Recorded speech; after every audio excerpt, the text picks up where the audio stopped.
আসসালামু আলাইকুম এভরিওয়ান, আমি Hiya. Welcome back to my another new video. আশা করছি যে যেখান থেকে ভিডিওটা দেখছো সবাই ভালো আছো, সুস্থ আছো। আজকে দুপুর থেকে ভিডিওটা স্টার্ট করলাম। ইদানিং সকালবেলা ঘুম থেকে উঠলে শরীরে কোনো প্রকার এনার্জি পাই না, তার জন্য আর সকাল থেকে ভিডিওটা করা হয় না। দুপুর থেকে ভিডিওটা শুরু করছি। আজকে দুপুরবেলা একটু দুধ আর কলা দিয়ে ভাত খাবো ভাবলাম, কারণ কয়েকদিন যাবতই দুপুরে ভাত খাবার পরপরই আমার বমি হয়ে যাচ্ছে। আর এমন ভাবেই খাবারগুলো বের হয় সমানে নাক মুখ দিয়ে, যে পরে আমার গলার ভিতরেও কেটে যায়, নাকের ভিতরেও মনে হয় কেটে যায়। বমি থেমে গেলে তখন দেখি গলা দিয়ে আর নাক দিয়ে রক্ত আসছে। তার জন্য এখন দুপুরবেলা ঝাল মশলা খাবার টোটালি অ্যাভয়েড করছি। যাই হোক, চলো এখন দুপুরের খাবারটা খেয়ে আল্লাহ আল্লাহ করবো, যাতে আজকে খাবারটা বের হয়ে না যায়। আজকে আবার বাসায় মেহমান খাওয়ানোর কথা, অবশ্য মেহমান না। আমার ভিডিওতে তোমরা হয়তো বা প্রায় সময় আমার একটা ছোট বোনকে দেখতে পাও। আজকে মূলত ওর মা বাবাকে দাওয়াত দেওয়া হয়েছে আমাদের সাথে ইফতার করার জন্য।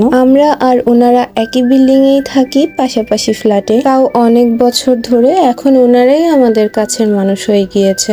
আজকে আম্মু খিচুড়ি রান্না করছিল ইফতারির জন্য। তাও যে সে খিচুড়ি না, আম্মুর হাতের স্পেশাল ফাঁকি ঝুঁকি খিচুড়ি। ফাঁকি ঝুঁকি খিচুড়ি মানে বাটপাড়ি খিচুড়ি। এখন বাটপাড়ি খিচুড়ি কেন বলছি জানো? এই দেখো, দিল খিচুড়ির সাথে ভাত মিশাইয়া। মানে কি আর বলবো, প্রায় সময় আমার আম্মু এই কাজটা করে। দুপুরে আমি ভাত খাওয়ার পর যে ভাতটুকু বেঁচে গেছে, সেই ভাতটুকুই খিচুড়ির সাথে দিছে মিশাইয়া। তবে হ্যাঁ, খিচুড়ি রান্না হলে না মোটেও বোঝা যায় না যে চাউলের সাথে ভাত মিশিয়ে খিচুড়ি রান্না করছে। খেতে কিন্তু পারফেক্ট টেস্টি আসে। একদম ছোটবেলা থেকে দেখছি, যখনই আম্মু খিচুড়ি রান্না করে তার আগে যদি ভাত বেঁচে যায়, সেই ভাতটা আম্মু খিচুড়ির মধ্যে দিয়ে দেয়। কারণ বাসায় খিচুড়ি রান্না হইলে কেউ আর ভুলে ভাত ছুঁয়েও দেখে না।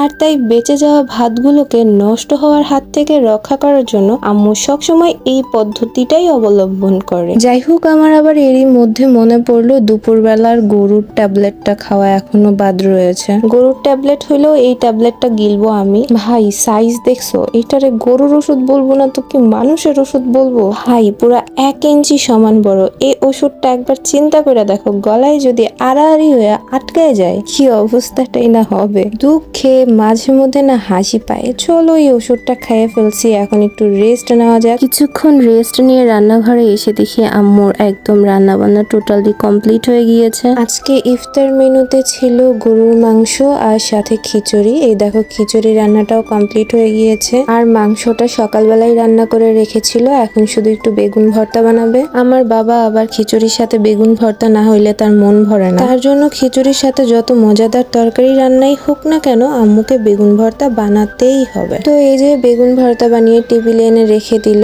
এই যে বেগুন ভর্তাটা দেখো কি সুন্দর দেখা যাচ্ছে, আর সাথে সালাদ ছিল। আসলে সালাদ না ঠিক, শুধু এখানে টমেটো আর শসা ছিল। যেহেতু কাঁচা পেঁয়াজ খেয়ে মসজিদে যাওয়া নিষেধ, তার জন্য শুধু টমেটো আর শসাই নিয়েছিল, এর মধ্যে কিছু মিশানো হয়নি। আর এরপর আম্মু একটু শরবত গুলিয়ে সবার প্লেটে খাবার তোলা শুরু করে দিল, কারণ আজান দেওয়ার খুব অল্প সময় বাকি ছিল। আর এদিকে আমাদের বাসার ডাইনিং স্পেসটা অনেকটাই ছোট, তার জন্য আম্মুকে বললাম যে তোমরা সব বড়রা টেবিলে বসো আর আমরা ছোটরা সব ঘরে চলে যাচ্ছি। তো এই তো সব বড়রা এখানে বসে পড়েছে, আর আমরা ছোটরা সব খাটের মধ্যে একটা চাদর বিছিয়ে নিয়ে এখানে সবাই ইফতার করতে বসে পড়েছি। যাই হোক, আজকের মতো ভিডিওটা এখানেই শেষ করে দিচ্ছি। দেখা হবে নেক্সট কোনো ভিডিওতে। আর ভিডিওটা যদি ভালো লাগে তাহলে অবশ্যই ভিডিওতে একটা লাইক করে দিও। আর তোমরা যদি চাও তোমাদের চ্যানেল থেকে আমি ঘুরে আসি, তাহলে অবশ্যই সুন্দর একটা কমেন্ট করে যেও। আজকে এখানেই বিদায় নিচ্ছি। আল্লাহ হাফেজ।